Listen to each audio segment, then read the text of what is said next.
Hello friends, संस्टा classes में आप सभी का स्वागत है। आज हम बात करने वाले हैं न्यूक्लियर पावर प्लांट और डीजल पावर प्लांट और गैस पावर प्लांट, जिनकी पहले बात कर चुके हैं।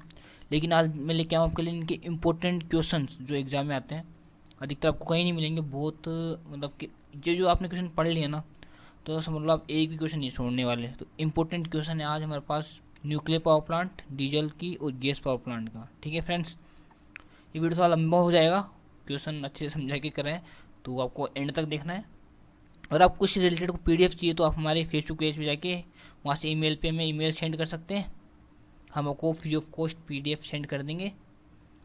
वो चैनल को लाइक एंड सब्सक्राइब करते रहिए। तो वीडियो स्टार्ट करते हैं, और वीडियो को शेयर जरूर कर दीजिए, आपके फ्रेंड के काम आने वाली है बहुत ज़्यादा। तो हम वीडियो स्टार्ट करते हैं। हमारे पास इंपॉर्टेंट क्वेश्चन से पहले एक सारणी है जो मैं बताएगी कि विभिन्न जो शक्ति संयंत्र उनकी तुलना करते हैं अपन।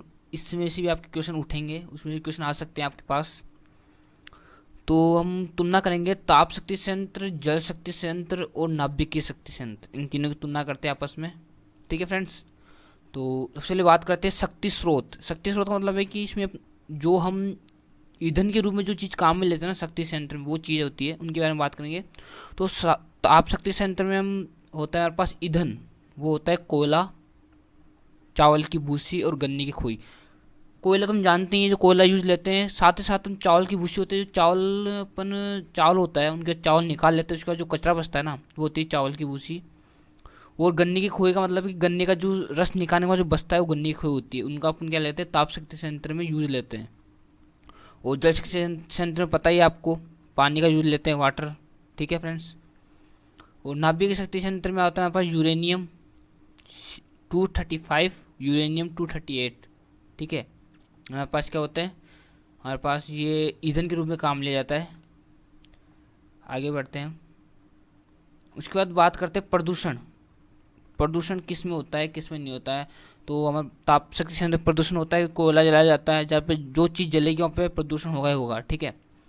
हम बात करते हैं जल शक्ति संयंत्र में, तो नहीं होता, बिल्कुल प्रदूषण नहीं होता। नाभिकीय शक्ति संयंत्र में होता है, क्योंकि इसमें रेडियो एक्टिव तरंगें निकलती है, जो क्या होती है, हमारे पास जो मानव होता है, जीव जंतु होते हैं, उनके लिए क्या होती है, हानिकारक होती है, बहुत ज़्यादा हानि पहुंचाती है हमें। ठीक है फ्रेंड्स, आगे चलते हैं। दक्षता की बात करते हैं अपन, क्या बात करते हैं, दक्षता की बात करते हैं। तो दक्षता जो हमारे पास ताप शक्ति संयंत्र की होती है, दक्षता होती है 25%, कहीं कहीं पर 30% तक भी आ जाती है। उसके बाद ये हमारे पास जो बता रहा हूँ, ये ITI के अंदर, ये हमेशा ITI के क्वेश्चन होते हैं, उनमें 25% ही माना जाता है, लेकिन कई बार 30% भी पूछ लिया जाता है। उसके बाद 86% होती है हमारे पास जो जल होता है, जल शक्ति संयंत्र, उसकी 86% होती है। और हमारे पास आता है परमाणु, उसके अंदर होती है 38% 37%, लेकिन हमारे पास 47% तक भी इसकी दक्षता नोट की जाती है। एग्जाम में 45% ही माना जाता है। उसके बाद करते हैं स्थान, कि ये कहाँ लगाए जाते हैं। जहाँ पे कोयला, पानी, ट्रांसपोर्ट की व्यवस्था हो, वहाँ पे ताप शक्ति संयंत्र का प्रयोग कर सकते हैं, वहाँ लगाए जा सकते हैं। आसानी से कोयला उपलब्ध हो जाए, पानी उपलब्ध हो जाए और ट्रांसपोर्ट उपलब्ध हो जाए, क्योंकि कोयला लाने के लिए हमें क्या चाहिए, वाहन चाहिए। अब हम जल की बात करें तो जल कहाँ होता है, जब बांध, नदियाँ हो, झरने हो, वहाँ पे लगाया जा सकता है, बांध वहीं बन सकता है, डैम वहीं बनाया जा सकता है। और जो परमाणु होते हैं वो होते हैं उजाड़ क्षेत्रों में, जब भी कुछ भी आबादी कुछ भी ना हो, वहाँ पे क्या लगाए जाते हैं, हमारे पास जो परमाणु है, परमाणु संयंत्र, वो लगाए जाते हैं।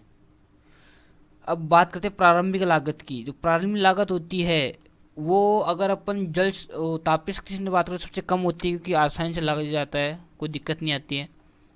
लेकिन जो बांध बनाते हैं अपन जल विद्युत संयंत्र में, तो बहुत टाइम लगता है, तो इसमें अत्यधिक लागत होती है।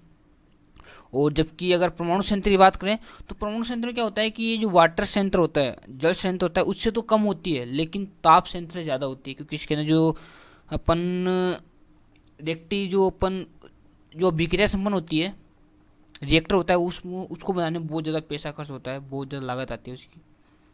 रख रखाव मूल्य की बात करते हैं। रख रखाव के मतलब कि जो साफ सफाई हो गई, उसमें होता है, तो उसका उच्च होता है ताप शक्ति संयंत्र का, क्योंकि बहुत सारी चीज़ें चेंज करनी पड़ती है। कोयला महंगा पड़ जाता है, सही बात बताऊँ, कोयला बहुत ज़्यादा महंगा पड़ जाता है, इसलिए उच्च हो जाता है, ईंधन महंगा पड़ जाता है यहाँ पे।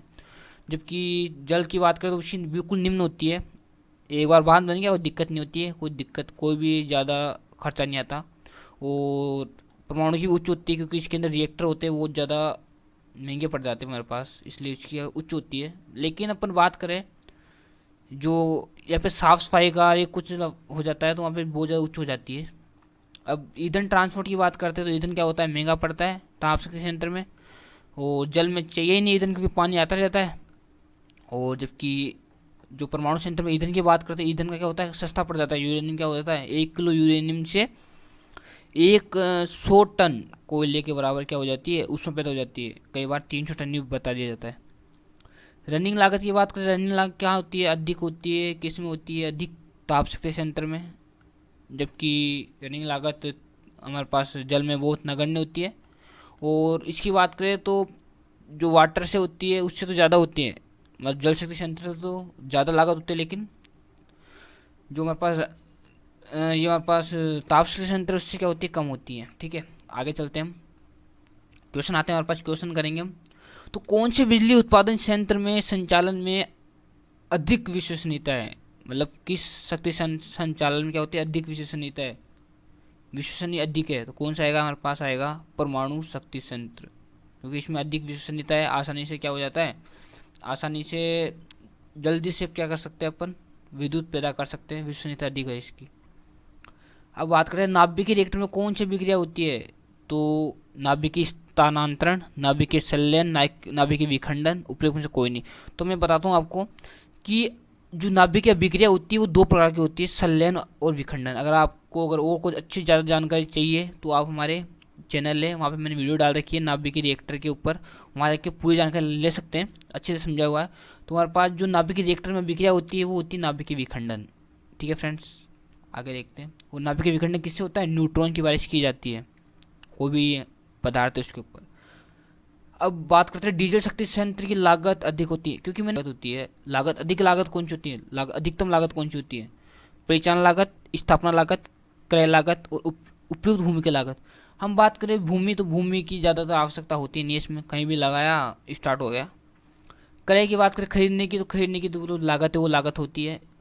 स्थापना लागत, स्थापना में क्या खर्चा आएगा भाई, बता दिया मैंने आपको, स्थापना लागत नहीं होती है इसकी।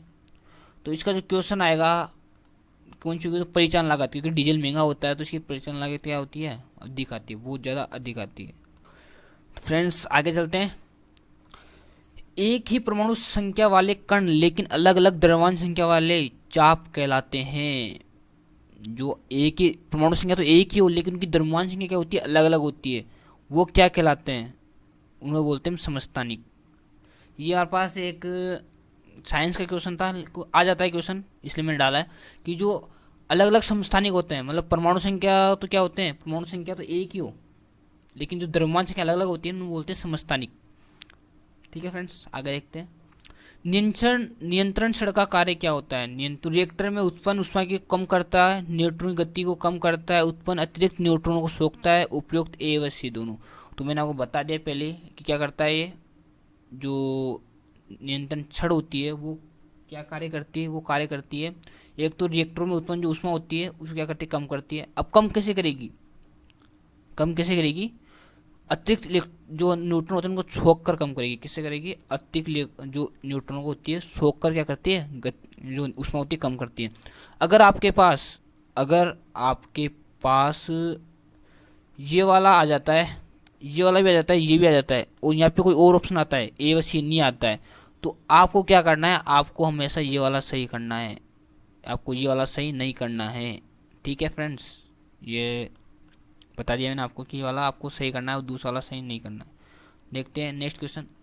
ईंधन की न्यूनतम मात्रा की आवश्यकता है, ईंधन की न्यूनतम मात्रा कौन सी पावर प्लांट आ सकता है, तो आपको पता ही होगा परमाणु ऊर्जा संयंत्र में, क्योंकि यहाँ पे सबसे कम, क्योंकि अगर थर्मल पावर प्लांट की बात करें तो बहुत ज़्यादा चाहिए, हाइड्रो पावर प्लांट के अंदर बहुत ज़्यादा मात्रा में पानी चाहिए और डीजल में भी बहुत ज़्यादा मात्रा में डीजल चाहिए, तब जाके क्या होता है हमें ऊर्जा प्राप्त होती है। लेकिन परमाणु ऊर्जा संयंत्र में थर्मल पावर प्लांट के मुकाबले देख लो आप, अगर हमें 1 किलो यूरेनियम मिल जाए तो हम 100 किलो के बराबर क्या कर सकते हैं, 100 किलो कोयले के बराबर ऊर्जा पैदा कर सकते हैं, विद्युत पैदा कर सकते हैं। ठीक है फ्रेंड्स, आगे देखते हैं। परमाणु संयंत्र का मुख्य नुकसान क्या है भाई, परमाणु संयंत्र का मुख्य नुकसान क्या है, कचरे का निपटान, रनिंग खर्च ज़्यादा है, बड़े स्थानों की आवश्यकता है, लोड सेंटर से दूर स्थापित किया जाता है। तो आप सोचिए क्या हो सकता है इसका, तो इसका हो सकता है हमारे पास जो कचरे का निपटान होता है क्या होता है ज़्यादा, मतलब कचरे का निपटान बहुत ज़्यादा कठिन होता है, क्योंकि रेडियो एक्टिव पदार्थ होते हैं, लंबे समय तक इनकी प्रक्रिया चलती रहती है, इसलिए बहुत ज़्यादा कचरे का निपटान होता है। रनिंग खर्च बताया कम होता है इसका। स्थानों की आवश्यकता भी सही है, बड़े स्थानों की आवश्यकता नहीं होती है। लोड सेंटर दूर स्थापित किया जाता है, लेकिन ये वाली बात से लोड के सेंटर से दूर स्थापित तो किया जाता है, लेकिन कचरे का निपटान अधिक होता है, मतलब कि जो कचरा होता है उसका निपटान बहुत ज़्यादा महंगा पड़ता है। नेक्स्ट चलते हैं फ्रेंड्स, कौन से शक्ति उत्पादन में भारी जल की शुद्धिकरण संयंत्र की आवश्यकता होती है?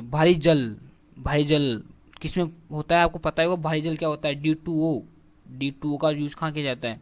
ये ड्यूटेरियम डाइऑक्साइड, जो D2 होता है इसकी फॉर्म होती है ड्यूटेरियम डाइऑक्साइड। इसका प्रयोग क्यों किया जाता है? भारी जल की शुद्धिकरण की आवश्यकता क्यों होती है? क्योंकि इसमें D2O यूज किया जाता है ताकि जो अभिक्रिया है उसको क्या किया जाता है, कम किया जा सके, ताप को क्या किया जा सके, कम किया जा सके।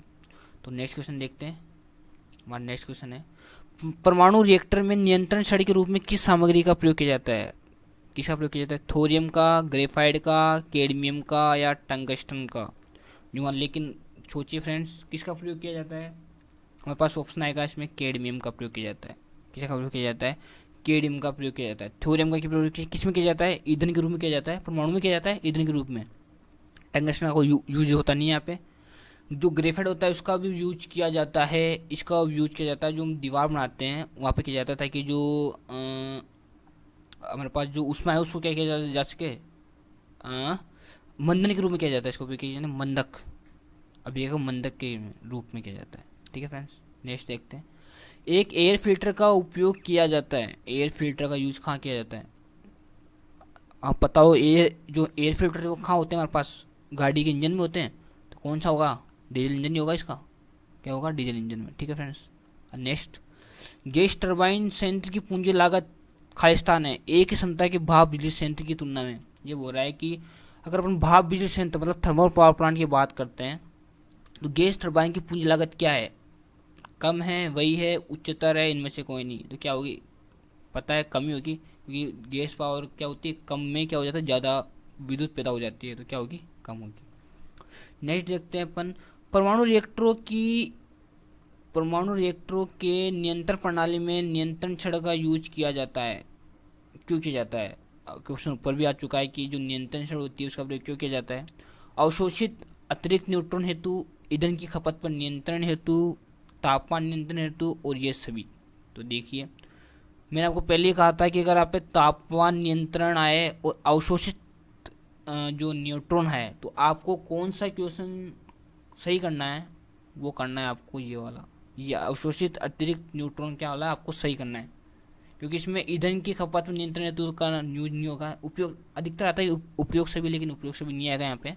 इसमें आएगा अतिरिक्त न्यूट्रॉन की क्या होता है, अवशोषण के लिए, ताकि उससे तापमान कम हो जाता है। ठीक है फ्रेंड्स, एक डीजल बिजली संयंत्र के रूप में सबसे उपयुक्त है, डीजल बिजली संयंत्र के रूप में सबसे उपयुक्त क्या है? कौन से में उपयुक्त है? आधार लोड के रूप में, स्टैंड बाय प्लांट के रूप में, पीक लोड के रूप में, सामान्य प्रयोजन के लिए। तो कौन सा होगा? अधिकतर कर देते हैं यहाँ पे सामान्य प्रयोजन, नहीं सामान्य प्रयोजन नहीं होगा इसमें, स्टैंड बाय प्लांट। इसका मतलब ये होता है कि स्टैंड बाय मतलब समझ रहे हो आप, कि अगर कहीं भी लगाया कहीं भी उठा लिया, वो होता है स्टैंड बाय प्लांट। जल्दी से, हमारा टाइम ज़्यादा हो रहा है तो जल्दी जल्दी करते हैं। प्रति मेगावाट पूंजी लागत सबसे अधिक कौन से संयंत्र में होती है? प्रति मेगावाट पूंजी लागत कौन से संयंत्र में होती है? जाहिर सी बात है, बताइए आप कौन सी हो सकती है, सोचिए। होती है हमारे पास डीजल इंजन शक्ति संयंत्र में। अधिकतर याद है भाप कर देते हैं, लेकिन भाप नहीं होगा डीजल में, क्योंकि यहाँ होता है जो डीजल होता है ना, डीजल इंजन, वहाँ पे क्या होता है, डीजल का ज़्यादा यूज होता है इसलिए। तो नेक्स्ट देखते हैं, बेस लोड प्लांट के रूप में निम्नलिखित में से किस प्लांट का यूज किया जाता है? बेस लोड के रूप में, बेस समझो आप, मतलब कि लगातार सप्लाई दे सके, किसका यूज किया जाता है? अगर आप पे हमारे पास थर्मल पावर प्लांट आता तो भी उसका कर सकते थे, लेकिन इसमें क्या आएगा? परमाणु ऊर्जा संयंत्र। ठीक है फ्रेंड्स, परमाणु ऊर्जा का जो होता है उसको बेस लोड के रूप में यूज कर सकते हैं अपन। स्मॉल प्लांट के आकार के लिए किस प्लांट की प्रारंभिक लागत सबसे अधिक होती है? तो सबको बताया था मैंने आपको ऊपर अपने जो सारणी देखी, उसमें सबसे अधिक लागत किसकी थी? बताइए किसकी हो सकती है इनमें से? स्टीम पावर प्लांट की, इंजन जो डीजल इंजन है उसकी, परमाणु ऊर्जा संयंत्र की, या गैस टरबाइन संयंत्र की? सबसे जो प्रारंभिक लागत सबसे ज़्यादा किसकी हो सकती है, किसकी होगी, परमाणु ऊर्जा की, क्योंकि इसमें रिएक्टर ज़्यादा महंगा पड़ जाता है इसलिए। लेकिन अगर रनिंग लागत की बात करें तो स्टीम की ज़्यादा होगी, ठीक है, उससे ज़्यादा डीजल की। नेक्स्ट देखते हैं, गैस टरबाइन पावर प्लांट आमतौर पर सूट करता है किसको, मतलब गैस टरबाइन प्लांट क्या होता है, peak load, power operation, base load, आकस्मिक लोड, उपयोग में से कोई नहीं। तो किसको सूट करता है, ये करता है हमारे पास जो होता है पीक लोड। पीक लोड का मतलब है कि जल्दी बहुत ज़्यादा मात्रा में एक बार यूज कर लिया फिर बाद में नहीं, तो ये क्या इसको यूज़ करेगा, पीक लोड को, ठीक है फ्रेंड्स। बेस लोड को लगातार अपन नहीं कर सकते क्योंकि महंगा पड़ जाता है, और आकस्मिक लोड एकदम से स्टार्ट भी नहीं कर सकते क्योंकि इसका एक पावर प्लांट होता है इसलिए। नेक्स्ट है, किस बिजली संयंत्र में 100 मेगावाट की एक इकाई नहीं हो सकती है, किसकी नहीं हो सकती है, स्टीम की, परमाणु की, हाइड्रो इलेक्ट्रिक पावर प्लांट की या डीजल की। तो समझ सकते हो आप, सबसे कम होती है और डीजल की होती है, तो क्या होगी, डीजल की नहीं हो सकती है, डीजल की क्या नहीं हो सकती है, इतनी ज़्यादा 100 मेगावाट तक अपन पैदा नहीं कर सकते हैं विद्युत। नेक्स्ट है हमारे पास, डीजल शक्ति संयंत्र का अनुमानित कार्यकाल कितना होता है, ये क्वेश्चन आ सकता है आपका एग्जाम में, 100, 50, 15 या 5 वर्ष। तो हमारे पास आंसर क्या है इसका, 15 वर्ष, क्या आएगा, 15 वर्ष क्या आएगा इसका आंसर होगा। 15 वर्ष तक क्या होती है इसकी कार्यकाल लाइफ होती है, ठीक है फ्रेंड्स। नेक्स्ट देखते हैं, पीक लोड प्लांट जनरेटर आमतौर पर अधिकतम दक्षता के लिए डिजाइन किए जाते हैं, कितनी दक्षता के लिए डिजाइन किए जाते हैं, 25 से 50%, 50 से 75% पूर्ण लोड पर, ठीक है, और पूर्ण लोड पर 25% अधिभार पर, नहीं पूर्ण लोड पर 25% अधिभार पर, कितने परसेंट पे किए जाते हैं, पूर्ण लोड के कितने परसेंट पे क्या किया जाता है अधिकतम दक्षता के लिए। तो इसका आंसर आएगा हमारे पास जो कौन सी पीक लोड, मतलब कि बहुत ज़्यादा मात्रा में, तो 50 से 75% क्या है इसका आंसर होगा, मतलब लोड 50 से 75% लो होगा तो क्या करते हैं, अधिकतम दक्षता पे कार्य करते हैं। जो भी हमारे पास ये पीक लोड संयंत्र है वो क्या करते हैं, अधिक दक्षता पे कार्य करते हैं, तो इसका क्या आएगा ये। नेक्स्ट करते हैं, निम्नलिखित में से बिजली संयंत्र में त्वरित शुरुआत है, मतलब जल्दी से शुरुआत कौन सा हो जाता है, जल्दी शुरुआत करने वाला कौन सा है, मतलब कि जो जल्दी से शुरुआत हो जाता है, परमाणु ऊर्जा संयंत्र है, हाइड्रो पावर प्लांट है, डीजल बिजली संयंत्र है, बी व सी है। तो बताइए कौन सा हो सकता है जो जल्दी से, मतलब जल्दी से क्या कर देता है, विद्युत पैदा कर देता है। तो इसका आंसर क्या आएगा, बी व सी दोनों। आप बोलेंगे बी व सी कैसे। अब हाइड्रो पावर प्लांट की बात करते हैं अपन, जो क्या कर सकते हैं, जल्दी शुरुआत हो सकता है। परमाणु क्या होता है, अब टाइम लगता है परमाणु अभी क्या होने में। और डीजल की बात करें, डीजल भी क्या जल्दी से, जहाँ ज़रूरत है ले गए, ऑयल डाला, स्टार्ट करा, स्टार्ट, काम स्टार्ट हो गया अपना, ठीक है। तो क्या आएगा इसमें, बी व सी दोनों। परमाणु रिएक्टर के परावर्तक किस धातु के बने होते हैं, परावर्तक का यूज क्यों किया जाता है, मैंने आपको पिछली वीडियो में बता दिया है, परमाणु रिएक्टर वाली वीडियो में मैंने बता चुका है आपको कि परावर्तक क्या होता है, जो क्या करता है, जो रेडियो एक्टिव किरणें होती है उसको रोकता है, हमारे पास रिएक्टर में रखता है। तो इसमें कौन सा पदार्थ यूज किया जाता है, कास्ट आयरन, वो बेरिलियम, स्टील या बोरोन, कौन सा यूज किया जाता है, इसका आंसर आएगा हमारे पास बेरिलियम, ठीक है फ्रेंड्स। नेक्स्ट देखते हैं, 1 किलोग्राम प्राकृतिक यूरेनियम कितने किलो कोयले के समान ऊर्जा देता है, तो मैंने आपको पहले ही बता चुका है कितने किलो के समान देगा, बताइए आप। मैं बताया आपको 10 किलो, जो 10,000 किलो जो होता है हमारे पास कोयला, उसके समान क्या देगा, ऊर्जा देगा, ठीक है फ्रेंड्स। 10,000 किलो, समझ आ रहा है आपको, 10 के होता है ना, 10 के उसके समान देगा, मतलब 10 केजी, ठीक है फ्रेंड्स। तो अपन नेक्स्ट देखते हैं क्या है क्वेश्चन। नेक्स्ट क्वेश्चन हमारे पास कि सामान्य डीजल शक्ति संयंत्र, हमारे पास जो डीजल शक्ति संयंत्र होता है, सामान्य डीजल शक्ति संयंत्र कितनी क्षमता के लिए बनाए जाते हैं, ये क्वेश्चन आ जाता है अधिकतर। तो ये फिक्स है हमारे पास, ये होगा हमारे पास जो क्वेश्चन है वो फिक्स होगा हमारे पास। ये क्वेश्चन होगा 105 से 110 केवी तक, ठीक है, ये आपको याद करना है। 105 से 110 केवी तक क्या हो जाते हैं हमारे पास, यूज किए जाते हैं। क्या इसकी इसकी जो क्षमता होती है इतनी होती है। नाभिकीय ऊर्जा संयंत्र में शीतलक के रूप में उपयोग किया जाता है? ठंडा करने के लिए क्या यूज किया जाता है? द्रव सोडियम, बोरोन, भारी जल, D2O, कैडमियम। तो मैंने आपको बता रखा है जो भारी जल होता है वो कहाँ यूज किया जाता है, क्वेश्चन पहले भी आ चुका है, मंदक के लिए। लेकिन इसमें क्या आएगा, द्रव सोडियम, द्रव सोडियम का यूज करते हैं हम। ठीक है फ्रेंड्स, तो नेक्स्ट चलते हैं आगे। अगर हम बात करें बोरोन की, अगर हम बोरोन की बात करते हैं तो बोरोन का यूज कहाँ किया जाता है? बोरोन का यूज किया जाता है नियंत्रण छड़ों के लिए। ठीक है फ्रेंड्स, नियंत्रण छड़ें होती हैं वहाँ पे किया जाता है। वो जो हमारा केडमियम होता है वो भी क्या होता है, नियंत्रण छड़ों के लिए किया जाता है। और D2 को मैंने आपको बता दिया, D2 का प्रयोग किया जाता है मंदक के रूप में किया जाता है। D2 हो गया, ग्रेफाइट हो गया, किसमें किया जाता है, मंदक के रूप में।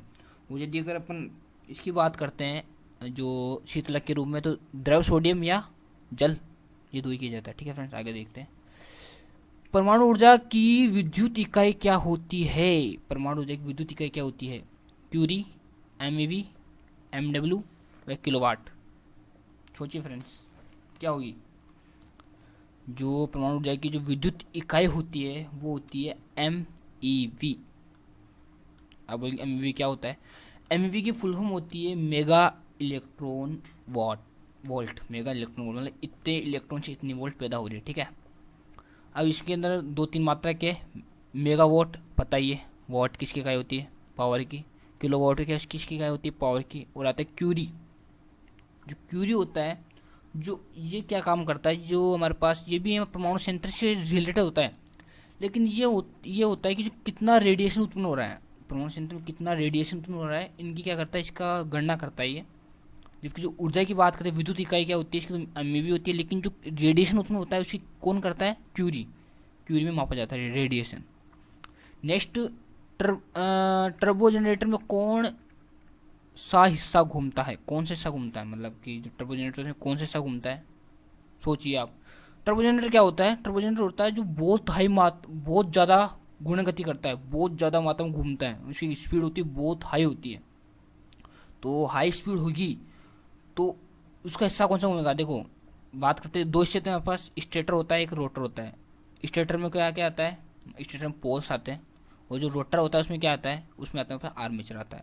ठीक है, अगर हम आर्मेचर कोई हाई चीज़ में आर्मेचर लगा देते हैं तो आर्मेचर में क्या होते हैं, आर्मेचर होता है उसमें हमारे पास वाइंडिंग होती है और उसमें क्या होती है, धारा ज़्यादा होती है। टर्बो जनरेटर बहुत हाई स्पीड में घूमता है और उसकी क्या होती है, हमें ज़्यादा मात्रा में वोल्टेज भी चाहिए होती है। अगर वहाँ पे अगर हाई जगह घूम रहा है कोई चीज़, अगर हम वहाँ पे अगर आर्मेचर वाला यूज कर लेते हैं तो आर्मेचर क्या होती है, वाइंडिंग की जाती है, वाइंडिंग उखड़ने का डर रहता है। क्या होता है, उखड़ने का डर रहता है। क्या होता है, उखड़ने का डर रहता है। मतलब वहाँ क्या होता है, ब्रश लगे होते हैं, कंप्यूटर लगा होता है, तो क्या होता है वहाँ पे ज़्यादा मात्रा में क्या नहीं कर सकते, विद्युत पैदा नहीं कर सकते। ठीक है, ये हमारे पास DC, तभी तो हम DC कितनी यूज करते थे, 350 तक यूज कर लेते हैं।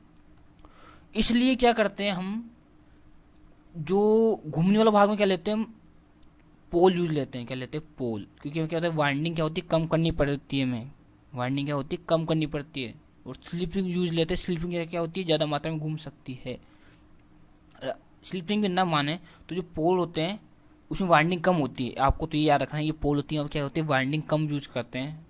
और जबकि स्टेटर में ज़्यादा वाइंडिंग ले लेते हैं अपन, जिससे कि ज़्यादा मात्रा में विद्युत पैदा हो सके और स्पीड ज़्यादा घूमे तो भी ज़्यादा दिक्कत नहीं आती है। तो हमारे पास जो इसका आंसर होगा वो क्या होगा, जो इस क्वेश्चन का आंसर पोल होगा। क्या होगा, पोल। फिर नेक्स्ट क्वेश्चन है हमारे पास, नाभिकीय शक्ति केंद्रों में प्रयुक्त ईंधन होते हैं, बताइए। यस, मैंने आपको बता रखा है, यूरेनियम 4 236, थोरियम, प्लूटोनियम, ये इनमें से कोई सा भी आ सकता है, आपको याद रखना है। ठीक है, मान लो ये दोनों नहीं दे, कोई और दे दिया और ये दे दिया प्लूटोनियम, तो प्लूटोनियम भी यूज होता है, थ्योरियम भी यूज होता है और यूरेनियम भी यूज होता है। तो इसका आंसर क्या आएगा, उपयुक्त सभी। ठीक है फ्रेंड्स, समझ आ गया फ्रेंड्स आपको? तो फ्रेंड्स ये वीडियो थोड़ी ज़्यादा लंबी हो गई, मैं कहा था आपको स्टार्टिंग में वीडियो लंबी हो सकती है। तो अगर आपको ये PDF चाहिए तो आप हमें क्या, हमारे जो फेसबुक पे जाके हमें फॉलो करके हमें ईमेल सेंड कर सकते हैं, तो हम आपको ईमेल के माध्यम से PDF सेंड कर देंगे। ठीक है फ्रेंड्स, और वीडियो को आपको ज़्यादा से लाइक सब्सक्राइब करना है और शेयर तो ठोक के करना है। ठीक है फ्रेंड्स, जितना शेयर करोगे उतना ज़्यादा और भी ज़्यादा बच्चों को सहायता मिलेगी और आपको वीडियो पसंद आया ना तो यार लाइक करो यार, ठीक है, लाइक बहुत कम हो रहे हैं तो लाइक करो।